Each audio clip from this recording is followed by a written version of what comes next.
Welcome to another story presentation from Read Me a Story Inc., located on the web at readmeastoryinc.com.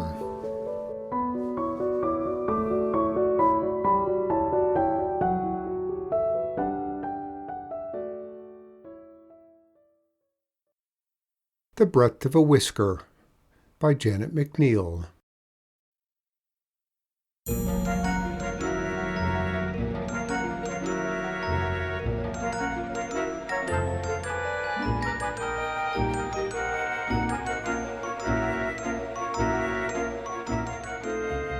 This was the time that the alchemist loved best.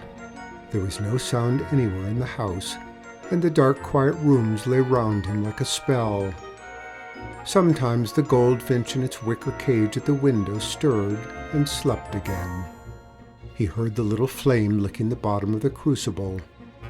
The liquid in it seethed and steamed, and released a large single bubble that swelled on its surface and reflected the solitary lamp by which he worked before it burst with a soft plopping noise, and another bubble rose to take its place. During the daytime the alchemist was busy with salves and potions and draughts and unguents for children with bruised knees, and young girls with broken hearts, and noblemen with black melancholy, and old people with the rheumatics. But the night was all his own. Not quite his own. It was so still that he heard the small brown mouse as he scudded from his mouse hole in the wainscot and came across the floor like a shadow and sat down at his feet. "You're late," he said, without turning to look round.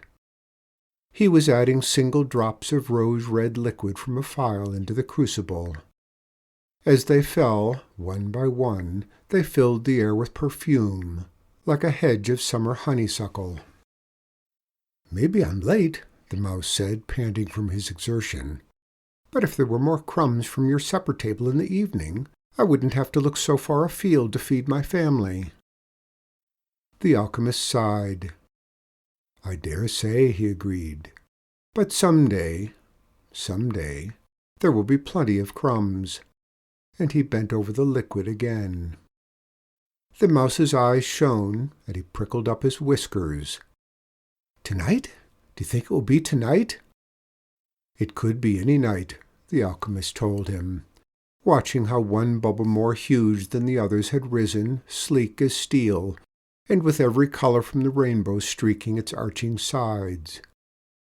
The mouse watched it too, and neither of them spoke until it burst.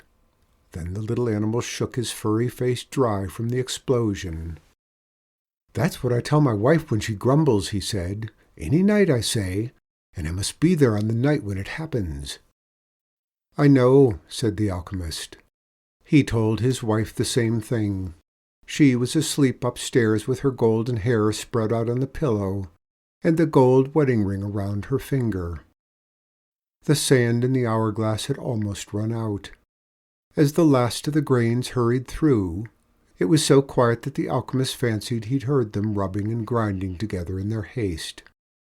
He leaned forward, and with a finger and thumb outstretched, he dropped into the crucible a pinch of small crystals, as bright as purple violets. They fell with a hiss, and a stinging green steam rose from the liquid and filled the room.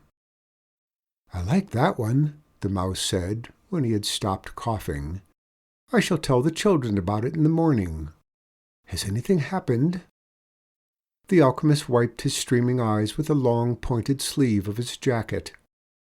The liquid in the crucible was now the color of a jay's wing feathers, and ran in a small whirling tide restlessly round the vessel's lip.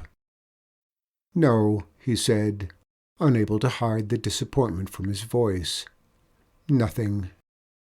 "But what a beautiful color it is, even if it isn't the one you'd hoped it would be." The alchemist turned over the pages of his great tattered book.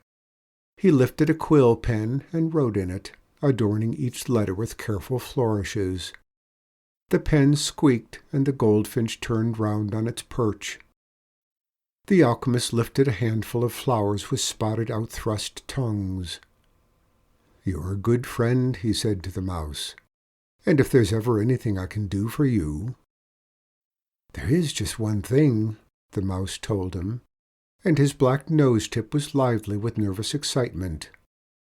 "Well, what is it?" "On the night when it happens, I shall be here, mind you, to see it happen. May I— would it be too much to ask that could you allow me just to dip one whisker into it? Oh, not very deep, so that I may show it to my wife and family when I go down into my mouse hole in the morning." The little animal stopped, panting. The alchemist was plucking the spotted tongues out of the flowers. When he had done this, he put them into his mortar and ground them with a pestle. "Very well," he said. "It's a promise. You're very sure, aren't you, that it will happen? After all these nights, you are still sure?" "Oh, yes," said the mouse. "Aren't you?" The alchemist didn't answer. From the bruised tongues of the flowers he had extracted a drop of liquid that he gathered into the bowl of a spoon. Although the tongues were purple, the liquid was white and milky like a pearl.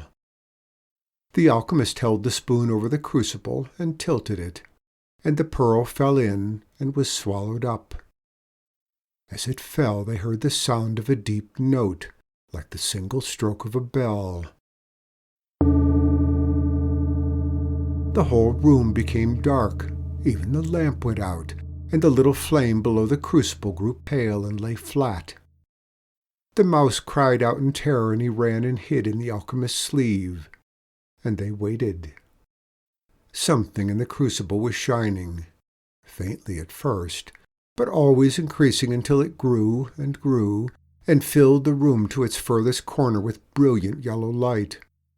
Then it flashed and darkened, and there was no light at all except from some small particle that lay in the bottom of the crucible. A mere trace, a grain, a drop, something bright, something golden. With shaking hands the alchemist lit the lamp and bent to look. The mouse crept from his sleeve. Yes, it was there, a bright bead, lying at the bottom of the crucible. "Gold," said the alchemist. "Gold! Gold! Gold!" They stared at it together. The mouse was the first to find his tongue. He ran round and round on the stone floor, jabbering with excitement. "You've done it! I knew you'd do it! I always told my wife you would. You're famous. No one has done it before. No more stale breadcrumbs now. No more rinds of mouldy cheese. Fresh, moist yellow cake crumbs, mountains of them, and a rasher of smoky bacon for the asking. And you famous, the whole house full of gold. Nothing all day to do, and a golden ring on every finger of your wife's 2 hands, and every feather of the goldfinch gold, and its cage gold, and nothing to do at night but sleep on a bed of gold. Go on now, wake your wife, tell her. What are you waiting for?" The alchemist rose and went up the stairs. The goldfinch opened a sleepy eye at him as he passed the cage, and thrust its head deeper into the shadow of its gold-barred wing. In the room aloft his wife was sleeping deeply. How thin the little ring of gold was that lay on her finger. He lifted a braid of her hair, wondering if it was as bright as the gold in the crucible. And then, without waking her, he came downstairs again to his workroom. The mouse was still where he had left him, staring at the bead of gold with round, dark eyes that reflected it, like the golden heads of twin pins. "Did you not tell her?" he said over his shoulder. "What are you waiting for?" "What are you waiting for yourself?" asked the alchemist. "There's nothing more to keep you here." The fact grew slowly in the little beast's mind. Excitement and pleasure ebbed. His whiskers drooped. Then the alchemist remembered. He lifted the crucible off the flame and held it out. "There isn't much of it," he said. "Best go ahead before it cools." The mouse trembled from nose-tip to tail-tip. "Do you mean it?" he asked. "Wasn't it a promise?" The mouse jumped on the alchemist's arm. On small, excited feet, he went up the alchemist's wrist, out along his palm, down his long thumb, and then he stopped at the rim of the crucible and gently, so very gently, he tilted his head and dipped one whisker down. When he lifted it again, the whisker tip was gilded, as bright and fresh as a springing sunbeam. But the crucible was empty, drained, dry as a dried-out well, as a frosty stone, clean as a plate that a dog had fed from. The mouse looked up. "It has taken it all," he said. The alchemist nodded and smiled. "Why, so it has." "It was the juice from the tongues of those flowers that did it," the mouse cried. "Those curious spotted flowers. What was their name?" The alchemist rubbed his chin. "For the moment," he said, "I hardly remember. But I'll remember some day, I expect. And that may not be the only way. There may be other, better ways. Anyhow, I've been thinking. There's enough gold in this house for the time being." The mouse nodded slowly because he understood. "Go home now," said the alchemist. "It will soon be morning." "And shall I come back tonight?" "If you're interested in joining me." So the mouse went off to his mouse-hole with a proud tilt to his golden whisker. Next day the miller called in at the alchemist's house for a potion. He had an angry thumb, swollen as big as a bap, poisoned from a fish-hook that had lodged in it, for whenever the sails of his mill were idle, he was out along the river with his rod.